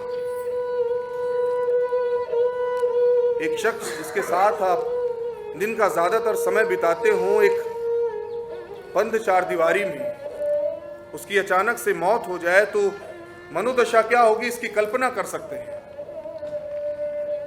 शकील की मौत ने आमिर का ब्लड प्रेशर इतना बढ़ा दिया कि उसे हॉस्पिटल में एडमिट करना पड़ा। उन दिनों अगर आलिया का साथ ना होता आमिर के जीवन में तो शकील की मौत उसे अंदर तक खोखला कर देती। आमिर कुछ दिनों के लिए मथुरा जेल में गया। वहां पे गांधी जयंती के अवसर पर निबंध लेखन प्रतियोगिता का आयोजन हुआ। गांधी जी के बारे में लिखना था। आमिर ने उस प्रतियोगिता में प्रतिभाग किया। जब परिणाम आया तो पता चला कि आमिर इस प्रतियोगिता का आयोजन कई सारी जेलों में एक साथ हुआ था और सारी जेलों को मिला करके आमिर ने प्रथम स्थान प्राप्त किया। उसके अब्बू ने जो कुछ भी गांधी जी के बारे में बताया था, जेल में रह करके किताबों के माध्यम से उसने जितना कुछ भी गांधी जी के बारे में पढ़ा था वो सारा ज्ञान काम आया। आमिर बहुत खुश था। जेल से छपने वाली एकमात्र पत्रिका कारागार बंदी जीवन में आमिर के लेख को सम्मानित तरीके से प्रकाशित किया है। उसे अब्बू याद आ रहे थे कि आज अब्बू जहां कहीं भी होंगे वो खुश हो रहे होंगे कि आमिर ने किताबों को अपना साथी बना लिया है, किताबों की संगत में रह रहा है। आमिर वापस गाजियाबाद की डासना जेल में आ गया। फिर उसका ट्रांसफर हरियाणा की रोहतक जेल में कर दिया। एक दिन आमिर के वकील राजेश शर्मा जिरा के लिए तैयार थे। जज साहब ने टोका, जरूरत नहीं है। नीचे सिर झुकाकर कुछ लिखने लगे। थोड़ी देर बाद सिर उठाए, आमिर की तरफ बेहद नर्म लहजे में देखकर कहे, मोहम्मद आमिर खान, अब तुम आजाद हो।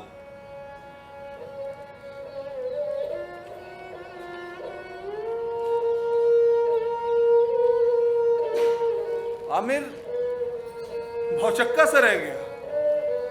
उसको अपने कानों पर विश्वास ही नहीं हुआ। लगता ही नहीं था जैसे कुछ सुना हो, समझा हो। वो स्तब्ध खड़ा रहा, अवाक, आंखों से लगातार आंसू गिर रहे थे। लड़खड़ा कर जमीन पर गिर गया। वकील राजेश शर्मा आगे बढ़े, आमिर को उठाए और जोर से गले लगाकर कहे, बधाई हो आमिर, हम जीत गए।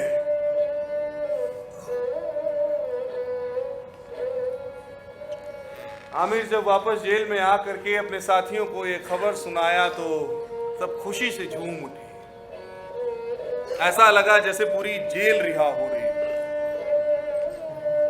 12 जनवरी सन 2012, पूरे 13 साल 10 महीने बाद आमिर जेल से रिहा होने जा रहा था।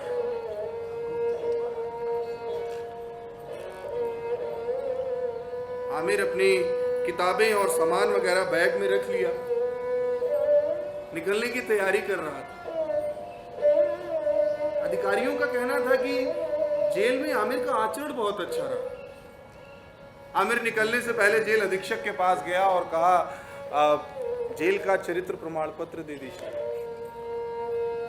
आमिर ने कहा, जेल सुपरिटेंडेंट साहब ने कहा कि जेल का चरित्र प्रमाण पत्र लेकर क्या करोगे? आमिर ने कहा कि जब बाहर नौकरी मांगने जाऊंगा तो बताऊंगा कि ना सिर्फ अदालत ने मुझे निर्दोष बताया है, बल्कि जेल में भी 14 साल मुझे अनुशासन के साथ रखा गया। मैं अनुशासन के साथ रहा हूं, इसलिए मुझे नौकरी दे दीजिए। सुपरिटेंडेंट साहब कुछ देर पशुपेश में सोचे, क्योंकि आज तक किसी ने कभी चरित्र प्रमाण पत्र जेल का नहीं मांगा था। फिर उसके बाद आमिर को चरित्र प्रमाण पत्र बनाकर दे दिया। जेल से रिहाई की कुछ औपचारिकताएं होती हैं, वो सारी औपचारिकताएं पूर्ण हुई और आमिर लगभग 14 साल बाद जेल से रिहा होने को तैयार था। जेल का एक बड़ा सा दरवाजा होता है। उस बड़े दरवाजे में एक छोटा दरवाजा होता है जिससे रिहाई होती है। कैदी जब रिहा होता है तो उससे निकलता है। उसी छोटे दरवाजे से आमिर निकलने को तैयार था। आमिर को पता था कि बाहर लेने उसे कोई नहीं आया हो, लेकिन नजरें न जाने किसको ढूंढ रही थी। जैसे ही पहला कदम जेल के बाहर निकाला, ऐसा लगा जैसे खुद ब खुद अब्बू का चेहरा सामने आ गया हो। अब्बू मुस्कुरा कर कह रहे हो, देखा, मैंने कहा था ना, उम्मीद मत हारना, जीत हमेशा सच्चाई की ही होती है। मैंने कहा था ना कि मेरा बेटा कभी मुल्क के साथ गद्दारी नहीं कर सकता। आमिर की आंखें भर आई। उसने कहा, आज आपको होना चाहिए था अब्बू। बहुत अकेला महसूस कर रहा हूं अब्बू मैं। ये जीत मेरी जीत नहीं है अब्बू, ये आपकी जीत है। आपने जो संयम का पाठ पढ़ाया था, जो संगत का पाठ पढ़ाया था, ये उसकी जीत है अब्बू, मेरी जीत कतई नहीं। आमिर रोहतक के जिस जेल से रिहा हुआ था वो बिल्कुल शहर के बीचों बीच में थी। रोडवेज तक पहुंचने के लिए उसे सिर्फ सड़क भर पार करना था। लेकिन पिछले 14 सालों से आमिर ने खुद से सड़क नहीं पार किया। अजीब सा डर लग रहा था उसे। रात हो रही थी, इक्का दुक्का स्ट्रीट लाइट्स जल रही थी। रह रहकर गैर महफूजियत का भाव मन में पैदा हो रहा। किसी तरीके से सड़क पार किया, बस स्टॉप पर पहुंचा। वहां एक टेलीफोन बूथ दिखा तो अपनी बहन को फोन किया। ये वही बहन थी जो पहले बेंगलोर में रहती थी और इन दिनों दिल्ली में रह रही थी। अस्सलाम वालेकुम अप्पी जान। क्या अप्पी जान, आवाज भी भूल गई। आमिर अप्पी जान, तुम्हारा आमिर। रिहा कर दिया अप्पी जान उन लोगों ने मुझे। मैं आजाद हो गया अप्पी जान, घर आ रहा हूं। तुम भी आओ ना अप्पी जान घर पे। तुम्हें सच में यकीन नहीं हो रहा है? ये लो आवाज सुनो ना। आमिर टेलीफोन का हेडसेट बस की तरफ घुमा देता है ताकि बहन को वाकई यकीन हो कि आमिर आजाद हो गया है। दरअसल आमिर ने अपनी बहन को फोन इसलिए किया था कि अगर फिर से पुलिस वाले उसे गिरफ्तार कर ले तो कम से कम किसी को तो पता हो कि आखिरी बार उसे रोहतक के बस स्टॉप पर देखा गया।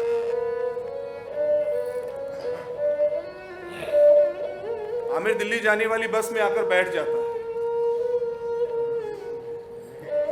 बस के चलने में अभी वक्त था और इंतजार का हर एक लम्हा उसे काटने को दौड़ रहा था। कभी वो ड्राइवर की सीट की तरफ देखता तो कभी खिड़की से बाहर की तरफ। रह रहकर ये डर सता रहा था कि कहीं जेल वाले फिर से आकर उसे उठाकर अंदर ना कर दे। उसे अभी तक यकीन नहीं था कि वो आजाद हो गया। थोड़ी देर बाद बस चल दी। कुछ ही घंटों में आमिर दिल्ली पहुंच गया। वो दिल्ली पहुंचा तो जैसे अपना ही शहर पराया सा लग रहा था। पिछले 14 सालों में दिल्ली इतनी बदल गई थी कि उसे समझ ही नहीं आ रहा था कि उसे जाना किस तरफ है। फ्लाईओवर और अंडरपासेस का ऐसा जाल बिछ गया था कि अपना ही शहर भूल भुलैया लग रहा था। एक ऑटो वाले को घर का पता दिया। ऑटो वाला कुछ ही मिनटों में दिए गए पते पर पहुंचा दिया। आमिर ने उसे पैसे दिए और बस एक ही सांस में तीसरी मंजिल पर पहुंच गया। कदम खुद ब खुद उस चौखट पर जाकर रुके जिस चौखट को आज के 14 साल पहले वो छोड़ करके गया था। चौखट पर खड़ा रहा। दरवाजा खटखटाने की हिम्मत नहीं हो रही थी, लेकिन अंदर जैसे पता चल गया हो, आहट मिल गई हो कि बाहर उनका भाई आमिर खड़ा है। बहन दौड़ करके आई, दरवाजा खोली और आमिर को जोर से गले लगाकर रोने लगी, फूट फूट कर।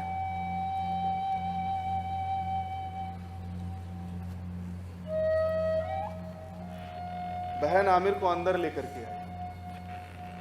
उसने देखा अम्मी बिस्तर पर लेटी हुई है। अम्मी को पता चल गया था कि उनका बेटा आ गया है। कुछ बोलना चाह रही थी लेकिन बोल ना सकी। उठना चाह रही थी लेकिन उठ ना सकी। बेटे पर लगे देशद्रोह के इल्जाम से लड़ते लड़ते अम्मी को पैरालिसिस का अटैक आ गया था। सरल शब्दों में कहें तो फालिस मार गया था। शरीर ने काम करना बंद कर दिया था और अब आंखें ही जुबान का काम कर रही थी और उन आंखों से लगातार आंसू बहते जा रहे थे।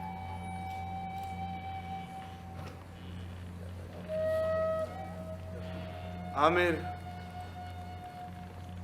अपनी अम्मी के बगल में बैठ गया।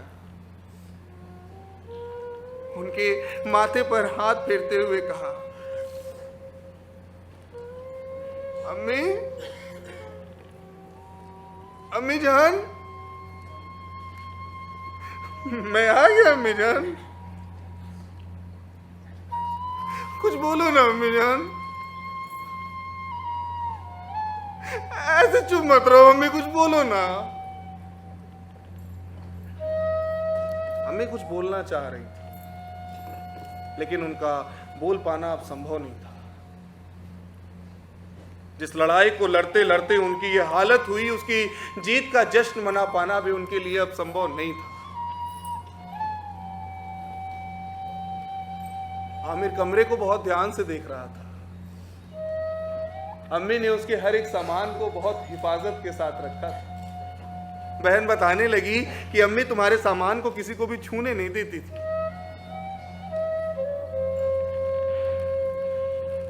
अम्मी के सिरहाने पर एक टेप रिकॉर्डर रखा था।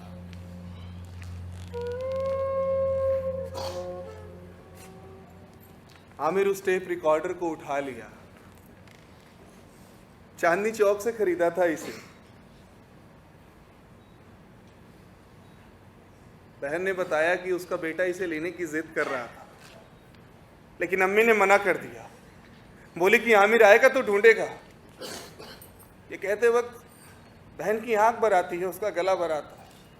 दरअसल वो चाहती थी कि इन 14 सालों में अम्मी ने जिस शिद्दत के साथ आमिर का इंतजार हर एक लम्हा हर एक दिन किया है, वो सारी बातें अम्मी बताएं उसे।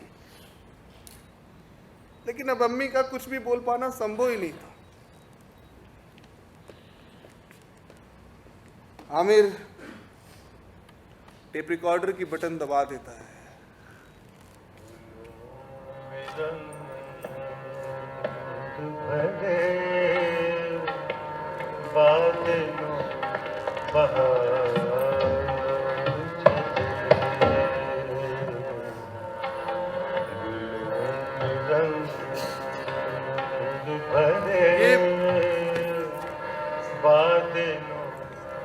आलिया को बहुत पसंद था ये गाना। पता है अपी, जेल की दीवारों के किनारे बहुत सारे फूल लगे हुए थे। मैं वहां से गुलाब के फूल तोड़ करके लाता, उसे सुखाता और खत के बीच में रख करके आलिया को भेज देता। आलिया उसे बहुत संभाल करके अपने डायरी के पन्नों के बीच में रखती थी। एक दिन पता है अपी क्या हुआ? आलिया की डायरी के सारे पन्ने भर गए। उसे यह फिक्र समा गई कि अब अगर आमिर का खत आया तो वो कहां रखेगी। खुदा का शुक्र कहिए अपी, अगला खत भेजने के पहले ही मैं रिहा हो गया। उसने 13 साल 10 महीने मेरा इंतजार किया है अपी।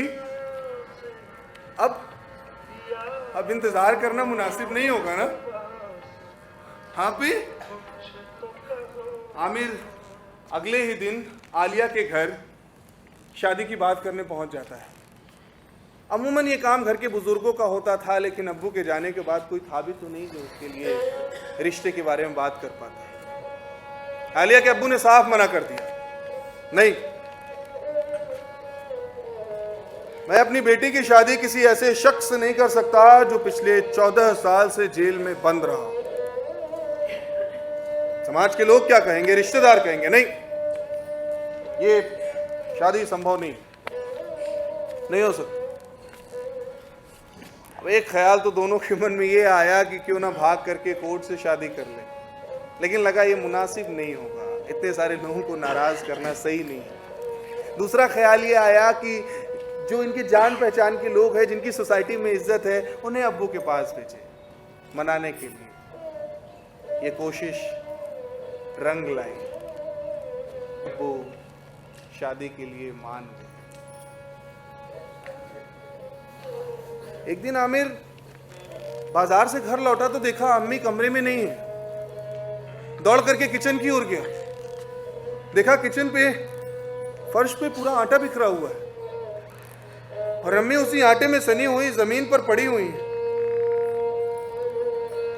आमिर समझ गया कि इस हालत में भी अम्मी आमिर के लिए रोटी बनाने के लिए जमीन पर घिसटते हुए किचन तक आई।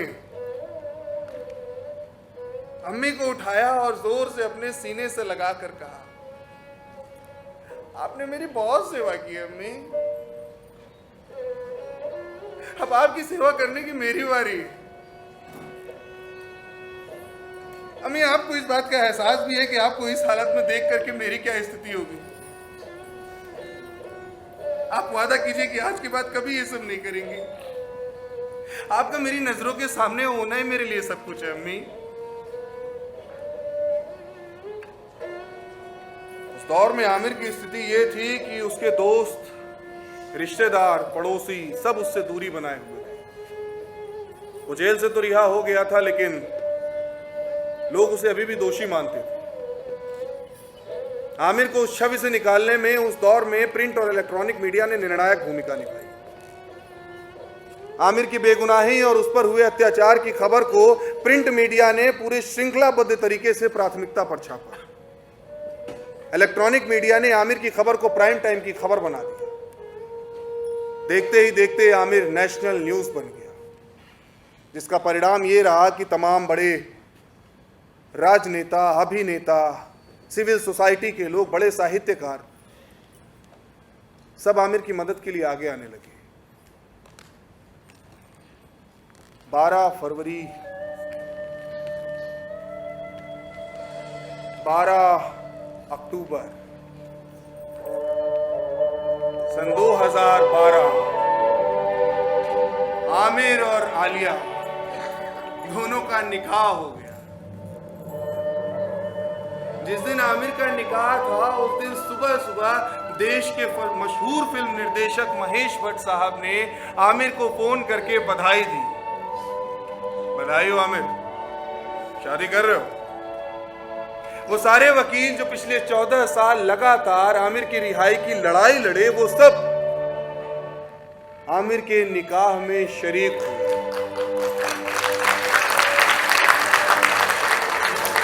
स्थानीय विधायक, सांसद, देश के तमाम बड़े साहित्यकार, पत्रकार, सिविल सोसाइटी के लोग आमिर की शादी में शरीक हुए।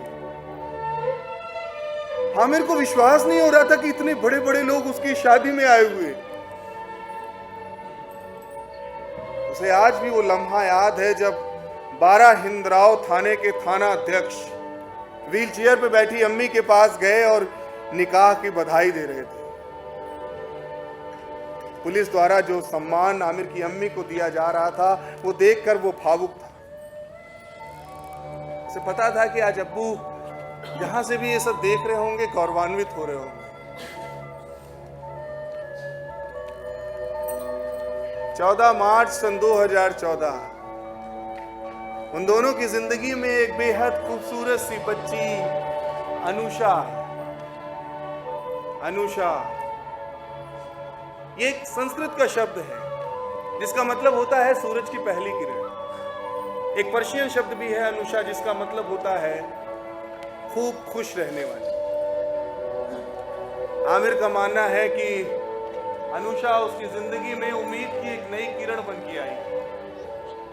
वो उसे खूब खुश रखना चाहता है, उसके लिए दुनिया का सबसे बेहतरीन अब्बू बनना चाहता है, बेहतर से बेहतर तालीम दिलाना चाहता है, ताकि वो जान सके कि दुनिया कितनी खूबसूरत है, मिट्टी की खुशबू कैसी है, हवा का रुख क्या है, और अगर कहीं अन्याय हो रहा है तो उसके खिलाफ ये जम के खड़े हो। 2015 आमिर की अम्मी का इंतकाल हो गया। उसे इस बात का अफसोस ताउम्र रहेगा कि आखिरी समय तक अम्मी की जुबान से अपना नाम नहीं सुन सका और ना ही उनके हाथ का बनाया भोजन कर सका, जो कि उसे बहुत पसंद था। लेकिन दिल के एक कोने में कहीं ना कहीं इस बात का सुकून है कि जेल से रिहा होने के बाद 3 साल तक अम्मी की सेवा करने का मौका मिला। आमिर आज पूरी तरह से सामान्य जीवन व्यतीत कर रहा है। आसान नहीं होता शून्य से शुरुआत करना, लेकिन आज भी ऐसे लोग हैं जो शून्य की अहमियत को समझते हैं, उसे किसी भी अंक के पीछे लगाकर उसकी महत्ता बढ़ा देते हैं। ऐसा ही किया एक सिविल सोसाइटी अनहद ने आमिर को अपने यहां नौकरी दी। उस नौकरी ने न सिर्फ आमिर को जीवन यापन का जरिया दिया, बल्कि उसके खोए हुए आत्मविश्वास को वापस पाने में निर्णायक भूमिका निभाई। आमिर का कहना है कि दुनिया नेक दिल लोगों से भरी पड़ी है। उसी का परिणाम है कि आज वो सामान्य जीवन व्यतीत कर रहा है। उस दौर में जब सभी वकीलों ने आमिर का केस लड़ने के लिए मना कर दिया था, उस दौर में दिल्ली के एक वकील एनडी पंचौली साहब ने आमिर का केस लड़ने की हामी भरी थी। वो आमिर की हर एक तारीख पर अपने सारे केस छोड़कर दिल्ली से गाजियाबाद जाते थे, वो भी बिना किसी फीस के। ऐसे ही एक वकील राजेश शर्मा, सरकारी वकील होने के बावजूद उन्होंने आमिर का केस लड़ने में अपनी पूरी जान लगा दी थी। अब्बू के इंतकाल के बावजूद न जाने कितने वकील लगातार बिना किसी स्वार्थ के लगे रहे, तब जाकर आमिर इतने सारे केसों से रिहा हो सका। आमिर के रिहाई के 2 साल बाद यानी सन 2014 में राष्ट्रीय मानवाधिकार आयोग ने इस प्रकरण का स्वतः संज्ञान लिया। 4 साल की गहन जांच और सुनवाई के बाद सन 2018 में राष्ट्रीय मानवाधिकार आयोग ने दिल्ली पुलिस को सख्त निर्देश दिया कि आमिर के साथ जो कुछ भी गलत हुआ है उसके लिए उसे तत्काल 5 लाख रुपए का मुआवजा दिया जाए। सन 2018 में जब दिल्ली पुलिस ने आमिर को फोन किया कि मुआवजे के कागजात पर आकर दस्तखत कर दो, तो आमिर फिर से पसीने से नहा गया। उसे सन 1998 में पुलिस द्वारा जो प्रताड़ना मिली थी वो फिर से याद आ गई। आमिर अपने वकील के साथ दिल्ली पुलिस मुख्यालय गया, कागजात पर दस्तखत किए मुआवजे के और वापस घर आ गया। जब घर लौटा तो उसके अंतः वस्त्र तक बुरी तरीके से पसीने से भीगे हुए। उसके दिल में खाकी वर्दी को लेके जो खौफ है वो शायद ताउम्र ना जा सके। हम आमिर के खोए हुए 14 साल तो वापस नहीं कर सकते, लेकिन अफसोस जरूर व्यक्त कर सकते हैं। अगली बार जब किसी पर आरोप लगे तो अदालत का फैसला आने तक उसकी राष्ट्रभक्ति पर कम से कम प्रश्न चिन्ह मत उठाइए।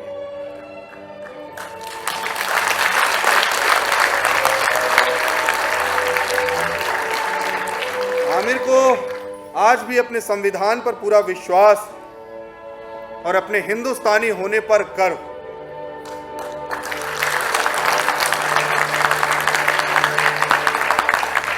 आमिर का कहना है कि जब देश आजाद हुआ तो हमारे पूर्वजों ने पाकिस्तान को नहीं चुना था बल्कि हिंदुस्तान को चुना था।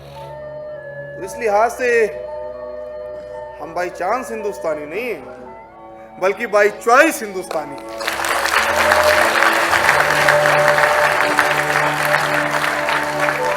मुसाफिर किस्सों वाला की आज की पोटली यहीं खाली होती है।